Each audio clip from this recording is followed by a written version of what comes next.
One of the things that you just did, which is a red line for most journalists, is that you showed up at one of Donald Trump's rallies right before the election and you formally endorsed him. Once you endorse a politician on stage at a rally, I don't think you can reasonably be called independent anymore. Or do you see it differently? I think I can. I don't agree with that. Because I can still hit Trump and do. There's no question that I owned my bias on Trump and crossed a line that I had never crossed before and never would have crossed when I was still straight news, ever. It's just this weird new hybrid lane I'm in that even made it a possibility in my mind, that I even allowed myself to consider saying yes to the invitation. And it was another before and after moment, because for sure you're crossing a line, but I had crossed it prior to then. I had crossed it the day Biden handed down his Title IX revisions. And I was so angry about what he did that I went on my show that day and said, I'm voting for Donald Trump. And I'd never done that. But then going and actively campaigning, standing on stage and giving him a hug and a kiss, it is different. And I think a lot of people saw you endorsing Trump as caving, as essentially going to where the power is. I don't think it was me caving. It was me rising. It was me answering something I truly felt called to do. I'm thrilled Trump won. I shudder to think of what the country would be right now if Kamala Harris had won. All right, guys, so we got to talk about this fascinating interview between Megyn Kelly and liberal New York Times reporter, propagandist Lulu Garcia-Navarro, who is an extremely liberal woman, right? I just want people to understand that she is a mouthpiece for the Democrat Party and the Biden administration, because she's the same woman that was defending the fact that the Biden administration didn't fire anybody after Afghanistan, but at the same time, she wants to boohoo, whine, and cry about the Signal group chat. Accountability is not something that is either Democrat or Republican. Accountability is actually something that normally happens in a well-functioning administration. This isn't, cowboys and Indians and calling for scalps. This is actually what most people would think was, if someone has behaved in a way that puts American lives at risk, they should be held accountable for it. Scott, what's your response? Laura, may I, since she addressed me, I'll answer it. Please. In a Democratic, you don't have to make up hypotheticals, Lulu, about if this happened in a Democratic administration. Let me take you back in time. In a Democratic administration, the Secretary of Defense oversaw a disastrous military operation in which 13 servicemen died in Afghanistan. Then, to try to make up for it, they vaporized like 7 children in a drone strike. Then later, the Secretary of Defense went AWOL and didn't even tell the commander-in-chief. This is a completely you don't different have to come up with a hypothetical, Lulu, because the bar apparently is very high for dismissing a Secretary of Defense. I don't want your words to fall on ears that cannot hear you. Lulu, what's your reaction?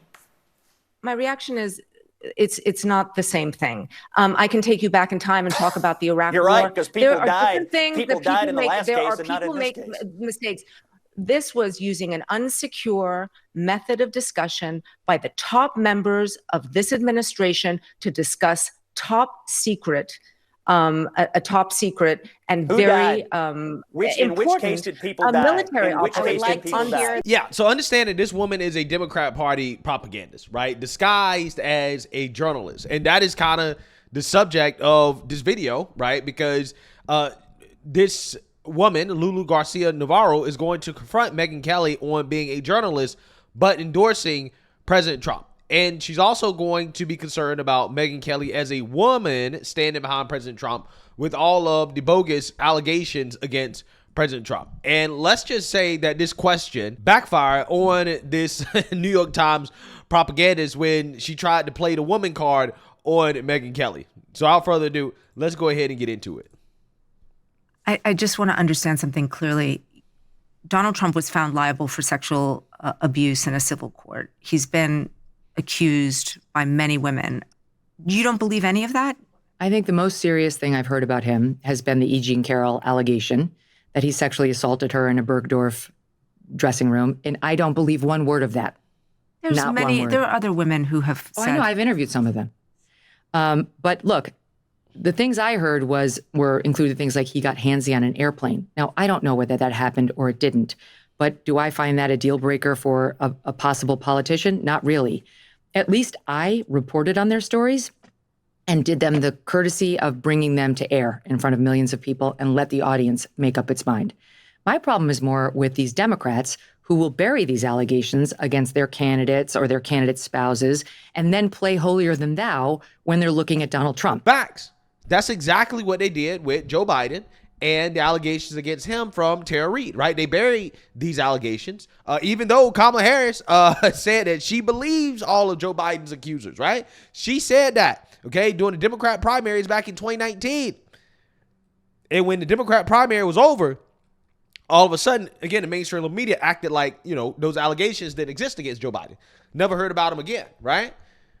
It's funny how that works. And then they'll turn around and try to guilt trip people based off of their identity. In this case, Megyn Kelly. Oh, as a woman, you must believe some of these allegations, right? All of these allegations can't be false. So therefore, you have to believe at least one of these women. And as a woman, how can you vote for a man who has been accused of these things, right? While at the same time, Joe Biden has been accused. And nobody has ever said, well, as a woman, how can you vote for Joe Biden? How can you support Joe Biden, right? Nobody's ever said that.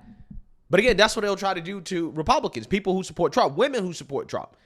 And I think that Megyn Kelly answered this question perfectly in the sense that she points out rightfully that Democrats are hypocrites. They're hypocrites. They try to pretend as if they're holier than thou.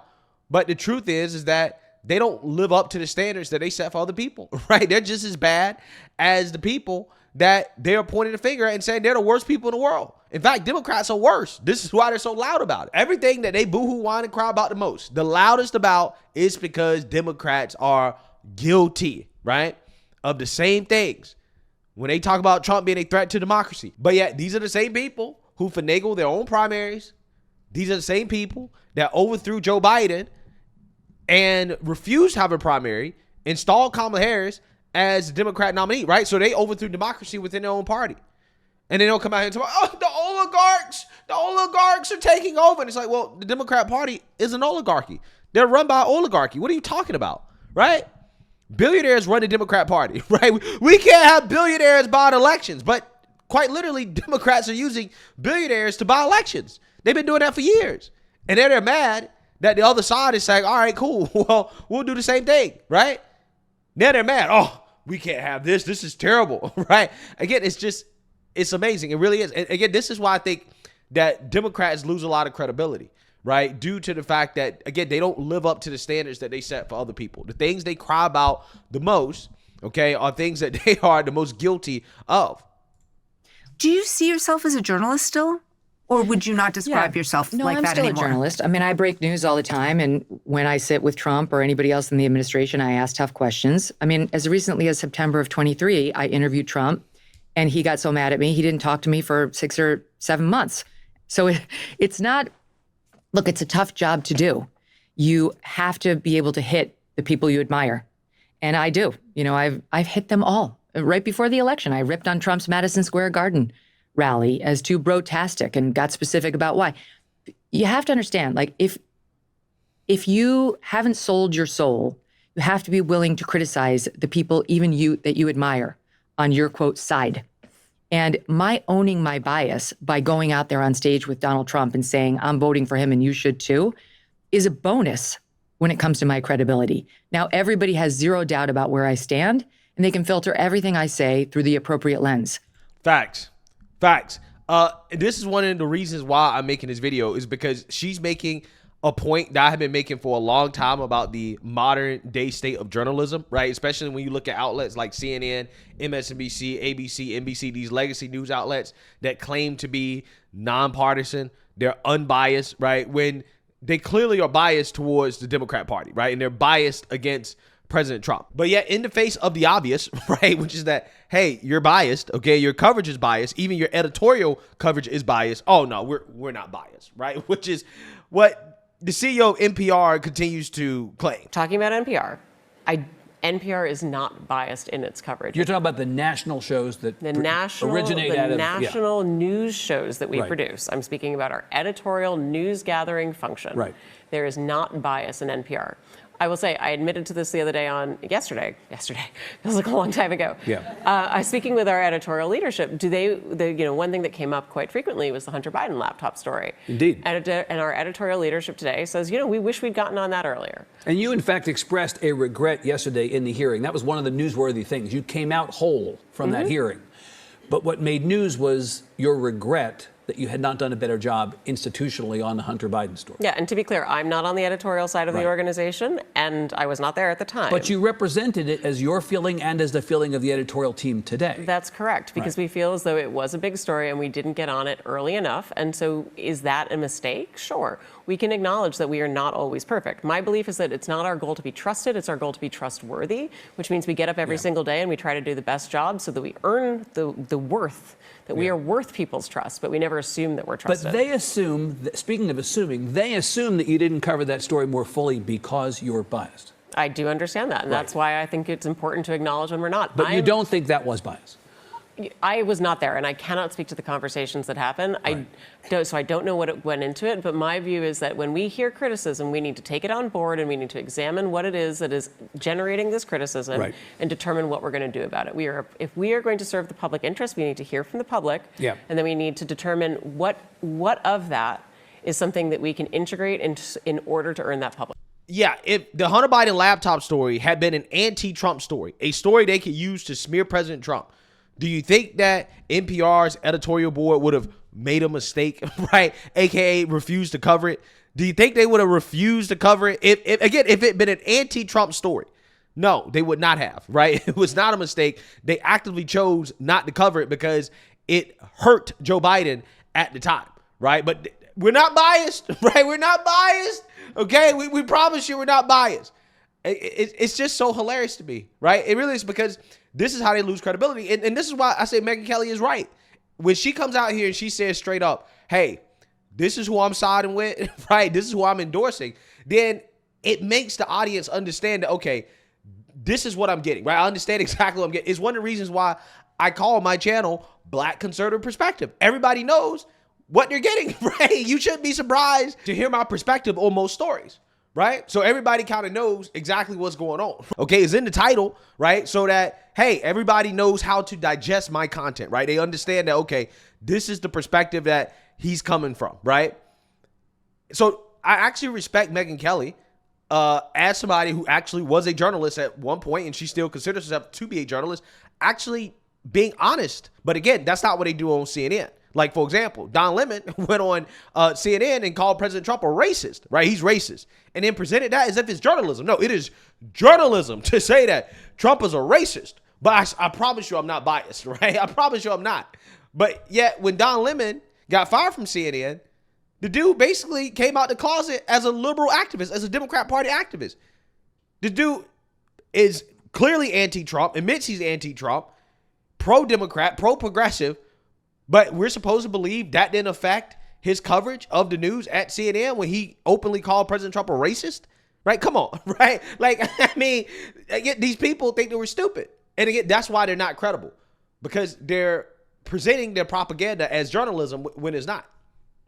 What typically happens in journalism is they say they have no bias, and then they just work it out in the printed word or on their shows without owning it. Facts. But the audience knows it. Exactly. And it creates a distrust and a divide. Boom. When it comes to Trump and me, no, my own personal opinion is most of the allegations against him are much more complicated than the mainstream media would have you believe.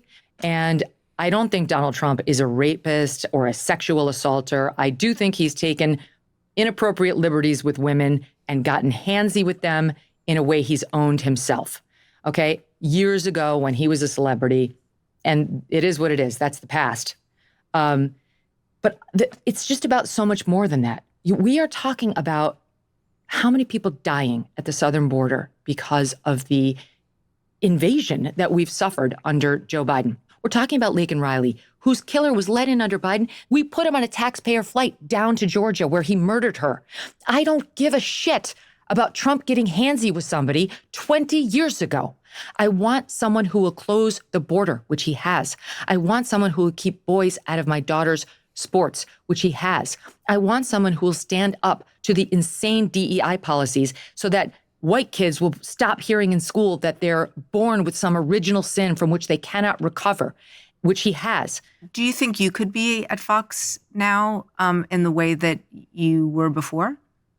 Can I rein back in the opinion me and like do what I used to do without sharing it as much and just sort of be straight down the middle?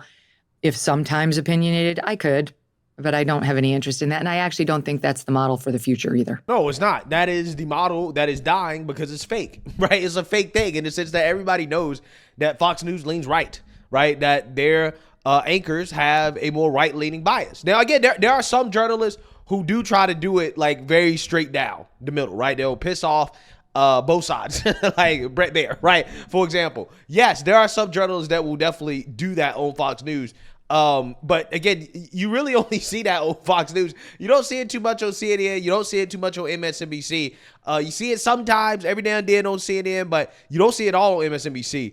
I'm just saying that the point here that Megyn Kelly is making is a point I've been making a long time about the mainstream liberal media is that, again, they disguise their propaganda as journalism. They present it as if, oh, we're just straight down the middle news and that we're not cheerleading for the Democrat Party as a way to give more legitimacy to the narrative that is coming out of the Democrat Party, right? Instead of actually, I don't know, being critical of the Democrat Party and questioning the narrative of the Democrat Party. No, they adopt the narrative of the Democrat Party. This is why the talking points of the White House and the mainstream liberal media always lined up, right? When the White House came out and said, Biden's fine, right? That they're just cheap fakes, okay? The videos of Joe Biden clearly losing his mind in public.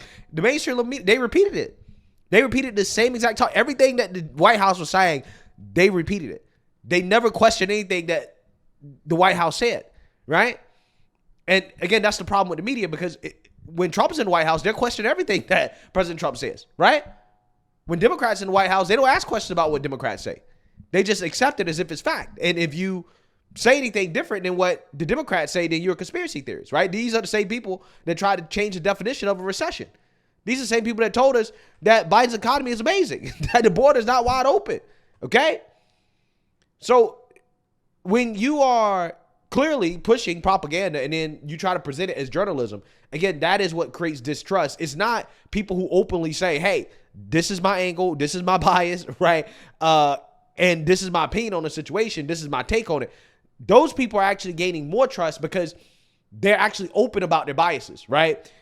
In the liberal media, again, they're dying because they refuse to be open about the fact that they are, in fact, biased, right? Which is why everybody knows that the media is overwhelmingly liberal because they lean left, right? And to pretend as if they don't do that, as if they aren't an arm of the Democrat Party, is a slap in the face to the viewership, and that's why viewership is declining, to be honest with you. So let me know what you guys think. Make sure you like, comment, and subscribe. Most importantly, share a Black conservative perspective. Peace.